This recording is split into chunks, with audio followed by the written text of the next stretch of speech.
I will say that when I was flying in here, sometimes when you're vice president, you travel over the country, you travel over the world, and you're not always sure exactly where you're going. I was very excited to be back in Toledo today, but for a brief second I forgot where I was coming. I opened the window and I thought the president had sent me to Greenland. And, which is going well, by the way, which is going well. But let me give a few shout-outs here. Besides Kelly Loeffler, I want to thank a few people who are here. In the front row here, we have our great United States Senator for the state of Ohio, John Husted, my replacement. And he's doing a great job. He's helped us a great deal. We have the next governor of the state of Ohio, Vivek Ramaswamy. Vivek, give it up for Vivek. I believe we have Vivek's new running mate, Rob McCauley. Rob, where are you there? Hey, Rob, good to see you, man. Thank you for being here. And I see our great Secretary of State, Frank LaRose. Thank you, Frank. Now, Rob, I'll give you advice as a number two. Here's my advice. What you need to do when you're governor, or when you're lieutenant governor and Vivek is governor, because you guys are going to win, and John Husted is going to win in November. We got to make sure that happens, right? You guys are going to get out there and make sure these guys win.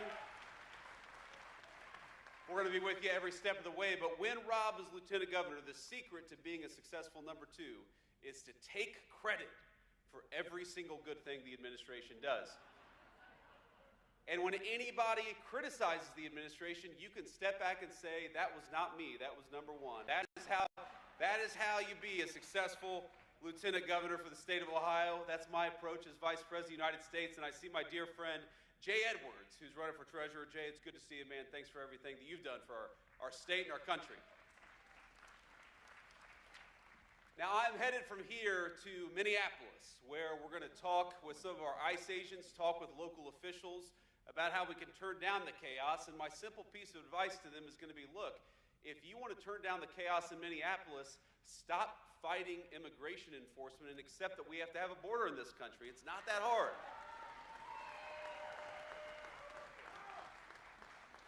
If you look all across our country, what's happening in Minneapolis is happening almost nowhere else in the United States of America. And that's because whether it's in Texas or Tennessee, it's in red states, it's in blue cities, even within our country, most people are cooperating with the simple principle that we ought to be able to enforce our immigration laws and get illegal criminals the hell out of the United States of America. It's really not that complicated.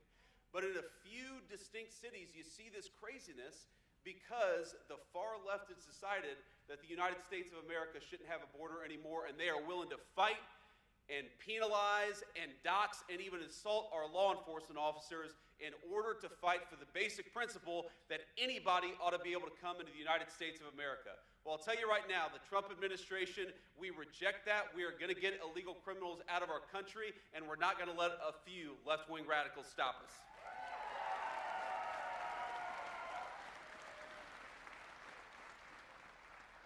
But I'm here in Toledo to talk about the great American comeback, and that is what I believe. We are 1 year in. We are 1 year in to raising wages for workers instead of declining wages for workers.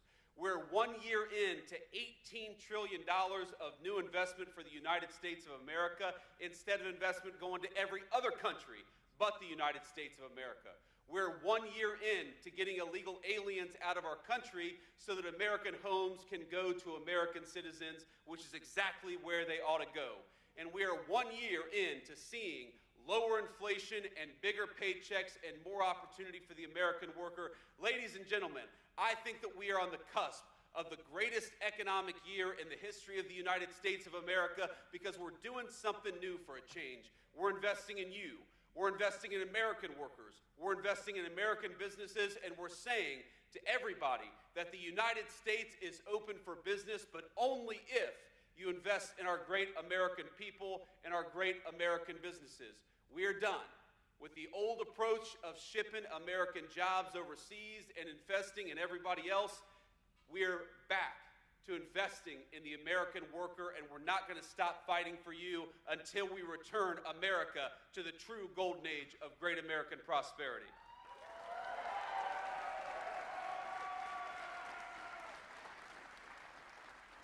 Now, even a year in, we've already seen incredible success from the Trump administration's economic policies. The IRS says that this is going to be the biggest tax refund year in the history of the United States of America. And I know there are a lot of far-left Democrats like Marcy Kaptur who don't like it when the government gives you back your hard-earned money, but the Trump administration believes that you earned it, you ought to keep it, and we ought to keep our hands the hell out of your pocket in Washington, D.C.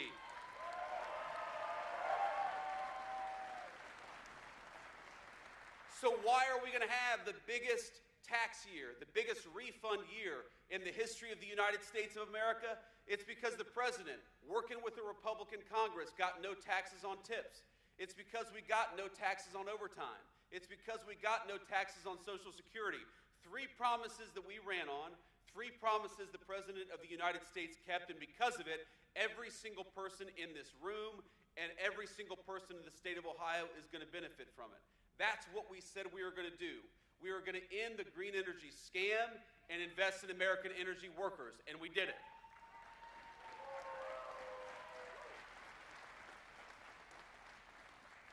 We're going to reward companies for investing in the United States of America and penalize companies for trying to invest in communist China and places all over the world. We said we were going to do it, and we did it. And because of it, we're starting to see the benefits for American workers every single day. We have the lowest inflation that we've had, well, since the last Trump administration. We have rising wages for American workers. You know that under the Biden administration, those terrible, terrible times, under the Biden administration, you lost an average of $3,000 over that 4 years because inflation was out of control and wages were stagnant for our country. You know, under the first year of the Trump administration, you've already gained over $1,300 in real wage gains. And my friends, we are just getting started. Because what the President of the United States says every single day is we are not done fighting for the American worker until we get everything back that the Biden-Harris administration took away and more beyond that. I don't want you to just struggle to get by. I don't want you to worry about paying your credit card bill or your medical benefits. I don't want you to think, do I buy prescription drugs or do I buy food? That is the legacy of the Democratic Congress under the Biden-Harris administration, and it's something we can't go back to. A lot of you know my story. I mean, this is my home. You all, well, you voted for me, at least most of you did. So, actually, in this room, I probably got about 100% of the vote. I think I see a few people who weren't old enough to vote for me in 2022, but look, you know my story. You know the fact that I grew up in a family. I was raised by a grandmother who would look at her credit card statement every single day and wonder, what can we afford? Can I buy my medicine this month, or do I need to focus on food? Can we take a little bit extra maybe and buy those pills that she needed in order to stay healthy and keep our family afloat? These are the decisions that way too many families had to take under the Biden administration. And under the Trump administration, we want better for you. And we're fighting better for you every single day. We want you to have enough prosperity to, yes, buy the things that you need, to, yes, buy those medications and put food on the table, but maybe to take a little vacation. Because if you work hard every single day, you ought to be able to enjoy the fruits of your labor. Maybe you want to buy something extra for your kids. Maybe you want to do something that you couldn't do when you were a kid, because that is the promise of the American dream, that we leave the next generation a little bit better off than the generation that came before. And what we had under the Biden-Harris administration is lower wages, we had higher prices, we had more people struggling to get by, and more people who gave up on the essentials instead of buying the things that they needed to buy. What we have under the Trump administration is a totally different approach. And what we're trying to do, and what we've already done a lot over the last year, is made you wealthier, has made your communities safer, has gotten those illegal aliens out of the United States of America, and is trying to rebuild that all-important American dream. So I have a very simple question. Do we, 1 year into this great American recovery, do we want to go back to the failed policies of the Biden-Harris administration? No, we don't. So let's keep doubling down on American prosperity. Let's keep doubling down on the American worker. And let's tell Marcy Kaptur and the rest of the crazy congressional Democrats that we are not going back. We are going forward to a brighter future for every single one of our citizens.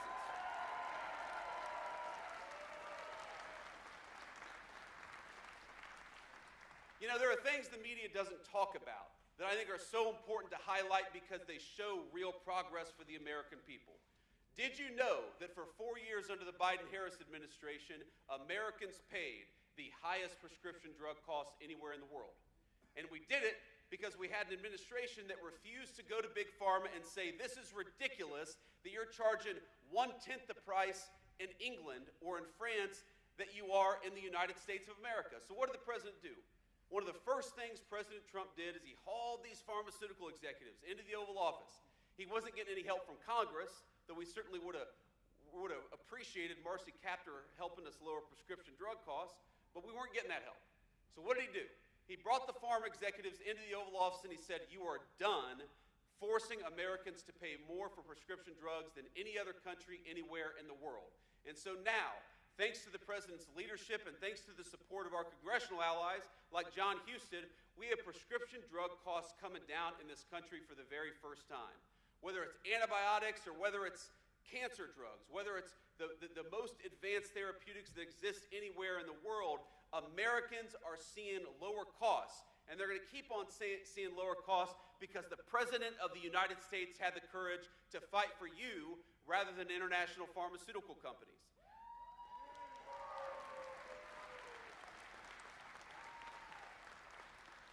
Now, the media doesn't talk about that because, of course, it makes us look good, but these are the victories that depend on having smart, wise leadership in Washington, D.C. You know, another thing the media doesn't talk about is that under 4 years of the Biden administration, the average cost of a home in the United States of America nearly doubled. And in certain jurisdictions, it actually got way worse than that. There are certain places where the cost of a home in 4 years went up by 200%. What's happened over the last 5 months? Rents have gone down over the past 5 months. And so though there's still a lot of work left to do, we're finally seeing more Americans being interested, especially our young families, being interested in buying a home for the first time. We're seeing those rents come down. We're seeing the cost of housing flatten out a little bit. And one of the biggest reasons is because on the one hand, we lowered the regulatory burdens to build houses in this country, while on the other hand, we got illegal aliens out of the United States of America who are taking American homes. That is how you lower prices. Focus on American workers and invest in American home building. You don't give all of our homes to illegal aliens. That is the legacy of the Biden-Harris administration.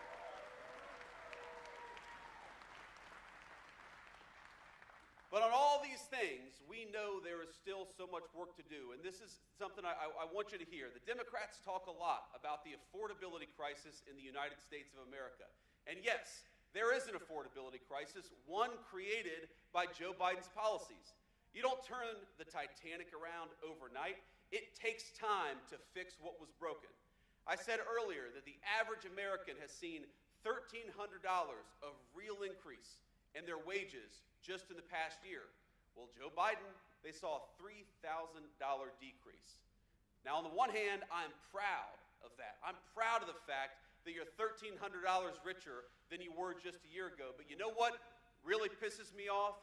That compared to when Donald Trump left office after his first term, you're still about $2,000 poorer. Because that's what happened under the Biden administration. They did so much damage that it's going to take us time to rebuild the great American prosperity that we had at the end of the first Trump administration. But what I'm telling you is that we are committed to doing it. As much as the media focuses on distractions every single day, in the Oval Office, the president looks at us and says, why haven't we done more? Let's do more. Do more. He'll tell us, person by person, from the Secretary of Commerce to the Secretary of the Treasury to our SBA administrator to the Vice President of the United States, fight every single day for better home prices for Americans, for lower prescription drug prices, and of course for rising wages. That is what we're going to do. That is what we have done, and that is what we promise will be the legacy of the second Trump administration. More prosperity for you.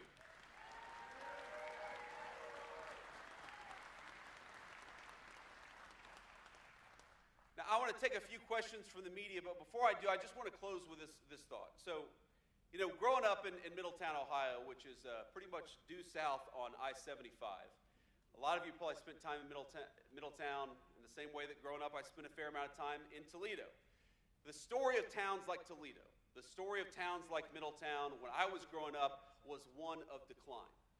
It was a story of factories closing down, of good people losing their jobs, of families that were fracturing under the financial stress that sometimes comes when people lose that access to a good job.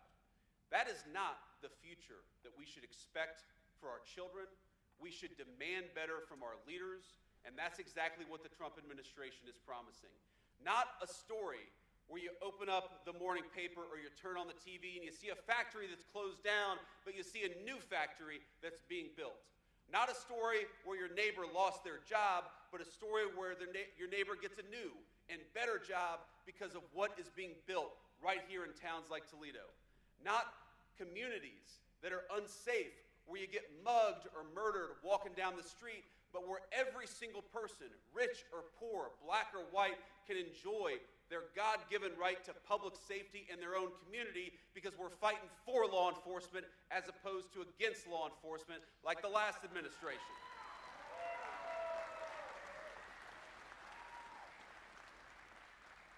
I want the grandmothers, like my grandmother, who are raising grandkids they weren't necessarily planning to raise. I want them to not have to choose between putting food on the table or buying their medicine. That is the future that we're fighting for. And that is what the Democrats in D.C. have fought against every single day of this administration. Now, I don't want to say all Democrats, because my mamaw, the woman who raised me, was one of those blue dog Democrats. She was socially conservative, she was patriotic, but she was a Democrat. And I know that in Toledo, there are a lot of those Democrats still today. But I got to tell you, in Washington, D.C., those Democrats do not exist. They disappeared from Washington, D.C. They care more in Washington about using this country as one big fraud scheme than they do about fighting for your prosperity. And that's why we cannot reward these people come November. What are they actually fighting? We know what they're fighting against. They hate Donald Trump. They went in to play in women's sports, which is crazy. But even aside from it's crazy, why the hell are you talking about that instead of figuring out how to fight for the American people? They want the Somali fraud ring in Minneapolis and frankly in other states too to continue. While a lot of Americans can't afford the cost of child care, they want to take the very programs that we use to make child care more affordable and give them to fraudsters who are illegally in our country to begin with. These are not politicians who care about you.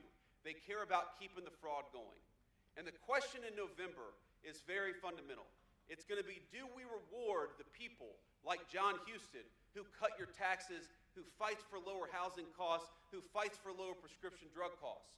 Or do we reward the crazy far-left Democrats who think that America is one big get-rich scheme for fraudsters? That's it. That's simply the question. So I'm asking you, are we going to fight for the people who are fighting for the American dream?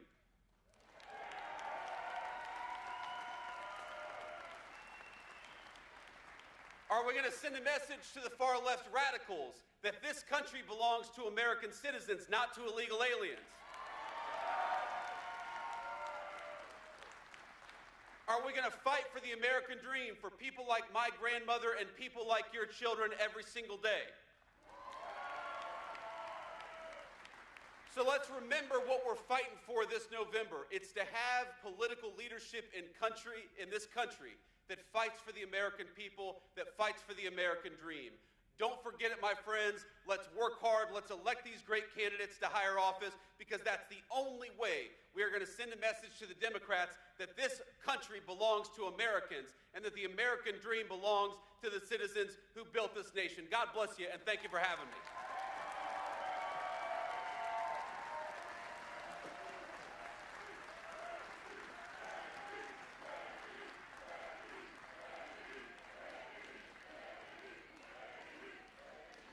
Now, I appreciate that, but I'm going to take a few questions from the reporters, and then we're going to hit the road. Mr. Vice President, John Kostick from News 5 in Cleveland. President Trump outlined the framework of a future deal on Greenland yesterday. NATO this morning, however, said the Secretary General did not propose any compromise on sovereignty. What's your understanding of what is in this plan, and would you stand for something that did not include ownership even beyond where the bases are located? So John, first of all, it's good to see you again. John is, this is going to ruin his reputation among his liberal media peers, but John is one of my favorite journalists in the state of Ohio. He's a great TV journalist from Cleveland. And I used to joke with John that if he ran for high office, maybe back in 2012, 2013, he would have won because his name is almost exactly the same as John Kasich. And that if he ran in 2024, he would have got his ass kicked. So it's amazing how things change, John. But I see you're still doing great things on Greenland. First of all, we're here to talk about the great American comeback. And that's what the president is focused on. That's why the president went to Davos. You know why? Because he wants more investment from all over the world in the United States of America. You'll hear this number thrown out, $18 trillion of new investment.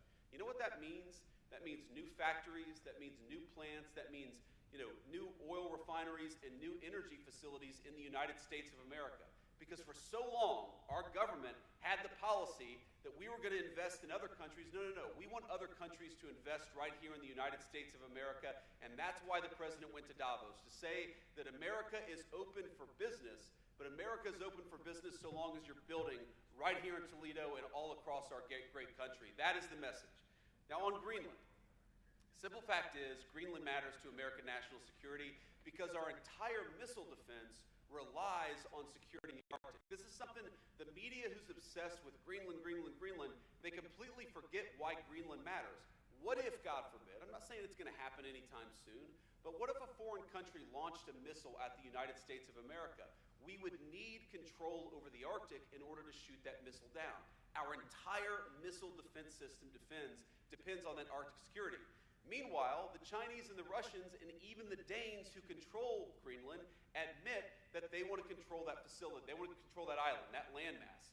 That would make us weaker. That would make our country more endangered. That would mean that if the president is negotiating with a foreign leader, he would have less leverage because they would be able to realistically threaten the sovereignty and the territorial safety of the United States of America. We're not going to let that happen. The negotiations with NATO are going fine. I believe, having seen this for the past year, that when the president sets his mind to accomplish something in negotiation, he accomplishes it. And fundamentally, NATO and the Danes and everybody else have to recognize the simple fact that this matters, not just to American security, but to world security. So we're going to keep on trying to make sure that we secure that landmass so that we can protect the American people as we've done and will continue to do. Thank you. Whoever's next. The lights are very bright, so I can't see, but whoever's got the microphone, just shout out a question. Mr. Vice President, Henry Gomez, NBC News. President Trump this week said that ICE has made some mistakes. I'm curious what steps the administration is taking to rectify those, and do you think your presence in Minneapolis today will calm the tensions there? Well, certainly one of my goals is to calm the tensions, to talk to people, to try to understand what we can do better. When the president says that that mistakes have been made, my thought on that is that, well, of course there have been mistakes made because you're always going to have mistakes made in law enforcement. I mean, we all know this. Probably every single person in this room knows a police officer. 99% of our police officers, probably more than that, are doing everything right. Some people are going to make mistakes. That's the nature of law enforcement. But the number one way where we could lower the mistakes that are happening, at least with our immigration enforcement, is to have local jurisdictions that are cooperating with us. There are some very basic things that would make Minneapolis look Memphis, Tennessee, a blue city where you do not have this chaos in immigration enforcement because the local police and the local authorities are cooperating with us. So when you look at Memphis, Tennessee, or Austin, Texas, or any other community virtually across the United States of America, and you don't see the same level of chaos in Minneapolis, the natural conclusion is that it's not what ICE is doing in Minneapolis, it's what Minneapolis authorities are doing to prevent ICE from doing their jobs. And that's exactly what's happening. So let me give you just a couple of very real-world examples of some of the problems that we face. So let's say you have a sex offender. We've arrested a number of sex offender illegal aliens in Minneapolis just in the last couple of months. But that person, because they're an illegal alien, we don't know where they live. We don't know their address. If local authorities were cooperating with us, it would be easier to send an ICE agent to the person's house to arrest them, to have local law enforcement protecting our immigration officers. They throw the sex offender in the back of a car, deport that person, throw them in jail, whatever, and then they go home safely to their families. That's not what's happening. What's happening instead is that the Minneapolis authorities are refusing to tell us where that sex offender lives. Why are they protecting sex offenders? That's anybody's guess, but it's crazy. Meanwhile, the local police are being told by the mayor, don't help them. So if there are protests, and there are people trying to not just protest, but interfere with what ICE is doing, we don't have the support of local law enforcement to keep the peace. So when I talk about lowering the temperature, those are the two things that we want those local authorities to do.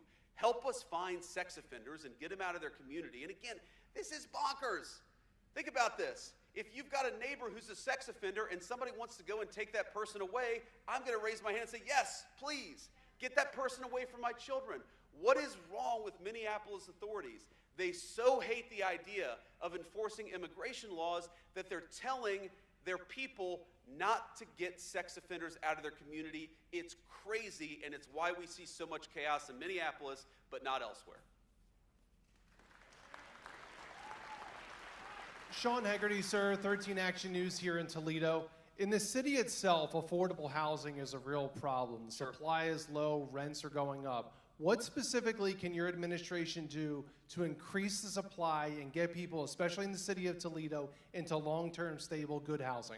So we're working on a number of things on this front. First of all, one of the things the president just announced a couple of weeks ago that, again, hasn't gotten a lot of media attention, but I think is very important, is that he said, we want American homes to go to American citizens. That means no illegal aliens buying American homes. It means no mortgages going to people who have no legal right to be in this country. But it also means that we're going to stop large institutional investors from buying up American homes. That was a major announcement from the president, and we're working on that now.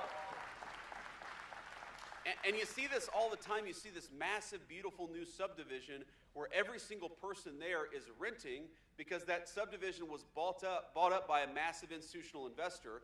That investor, by the way, is very often paying a lower price for their debt than an American citizen. So we give these people special rules, we give them cheaper access to money, and then we let them buy homes that by right go to American families. That is one of the main reasons why we believe homes have gotten unaffordable in this country. So again, the last administration did nothing about it. We're going to do something about it. We've already started. Here's another thing. If you look at the 20 biggest metros in the United States of America, the 14 with the most illegal aliens have seen the biggest decrease over the past year in rent prices. Now, why is that? Again, if you get people out of the country who are taking up homes that ought to go to American citizens, that's going to put downward pressure on prices. That's going to make it easier for young American families to afford to buy a home. There are 3 exceptions to that. 3 places where you've seen rents increase as opposed to decrease, and every single one of those places are sanctuary cities. So in addition to causing chaos, being a sanctuary city makes your communities less safe, and it also makes housing less affordable. It is very simple.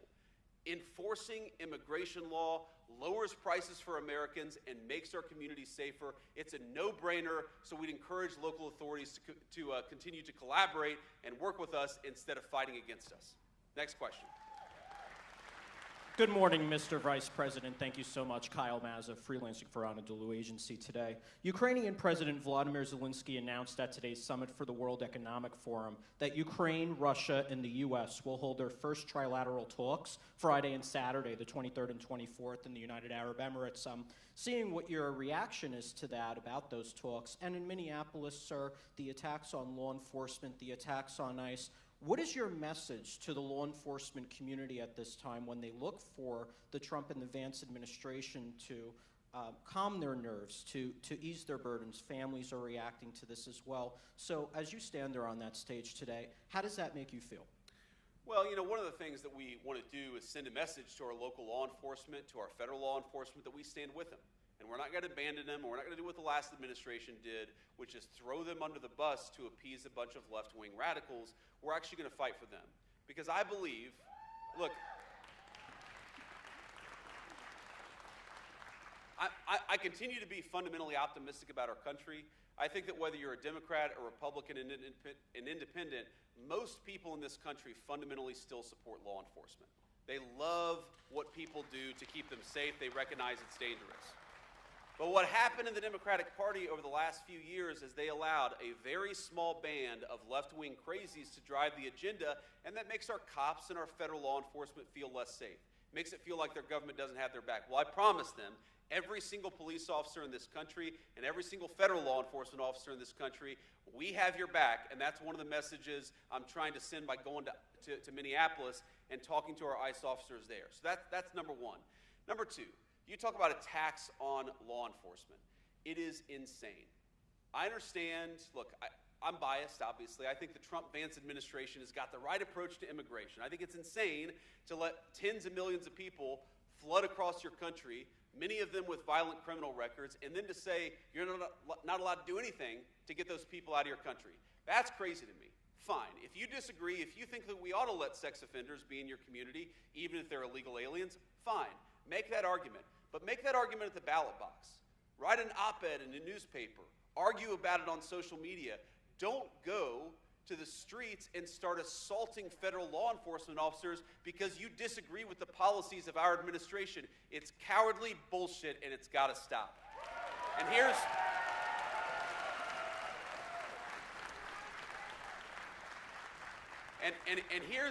the excuse my language to all the kids there. I'm sorry. Got a little fired up. I was raised by a woman who cussed a lot, so sometimes I do too. My wife's on me. We're working on it. But here's the final point about this. People who assault federal law enforcement or local law enforcement will be shown no quarter. I just, probably 5 minutes before I got on stage, I got a message from our great Attorney General, Pam Bondi. You know what Pam said to me? That they finally arrested the ringleader of those church protests in Minneapolis.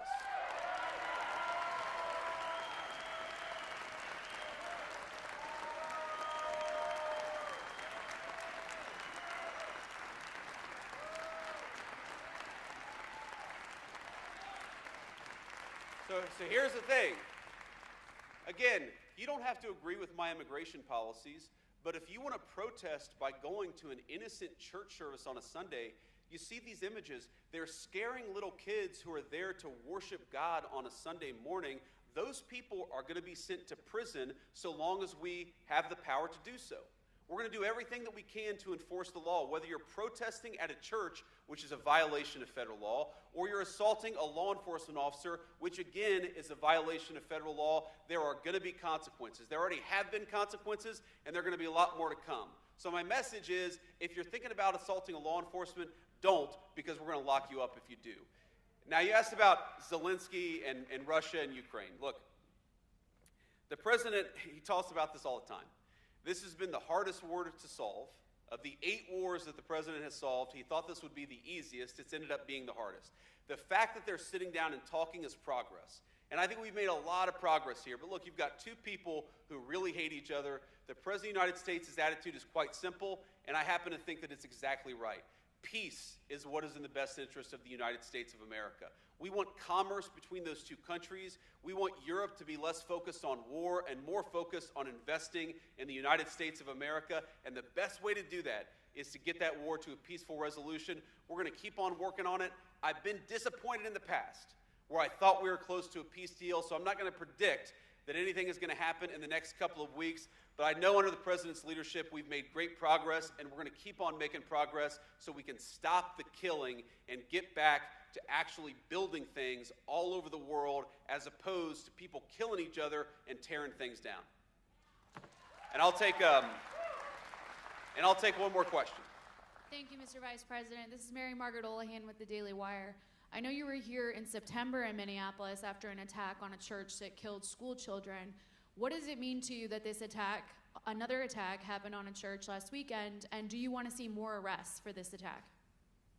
So, Mary, yes, I certainly want to see more arrests because I've seen the videos and there are very clearly more people who have violated the law. Now, I'll let the Department of Justice speak to that because, as you know, actually getting an arrest warrant is not a walk in a park necessarily. There's a legal process that we have in this country, and rightfully so.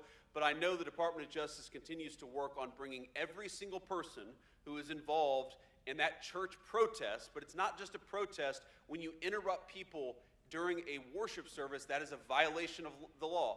Just as you have the right to protest, they have a right to worship God as they choose, and when you interrupt that, that is a violation of the law. So yes, I think we're going to see more prosecutions there. I certainly hope that we're going to see more prosecutions there, but I'll let the Department of Justice speak to the timeline there. And on that note, let me just say, I see a lot of people here. I see a few young people. I see a lot of people who work at this great factory. I just want you to know that you are the people who make the United States of America a great country. When I think about all the great things about our nation, all the great things that we've accomplished, the world wars that we've won, we've gone to the moon, we've cured diseases that nobody else thought could be cured, the foundation of that is the prosperity of the American working man and American working woman. You guys are the reason why we're able to do incredible things as the United States of America. We talk about our great foreign policy accomplishments. That starts right here in Toledo, Ohio. We talk about peace in the world. That starts right here in Toledo, Ohio. We talk about prosperity for the entire nation.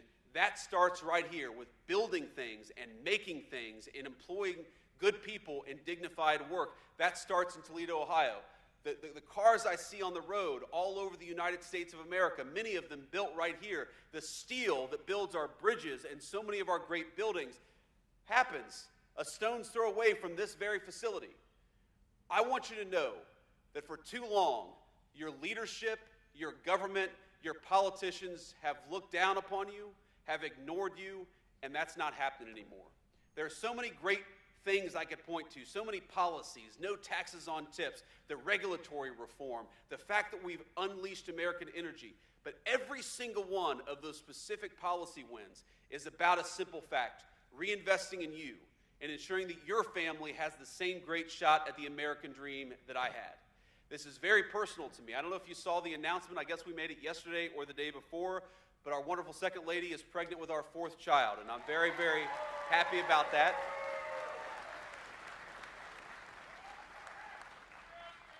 You know, we were debating having a fourth child, and I said, honey, you know, the new Trump accounts and the increased child tax credit are coming online. We got to take advantage of this stuff. She's going to be pissed at me about that one. That's okay. But look, this is personal to me, just as I know it's personal to you. We've got skin in the game. Our great governor candidate, not governor yet, but we're getting there.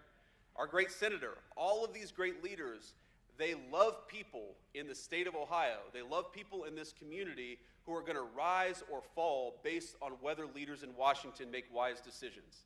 I'm not saying you're going to agree with everything that we do, though I know in this room we got a lot more agreement than disagreement. But what I am promising you is that every day for the next 3 years, so long as I am the Vice President of the United States, so long as Donald Trump is the President of the United States, we will remember that you are what makes America great, and we'll never stop fighting for you. God bless you. It's good to be home. Thank you.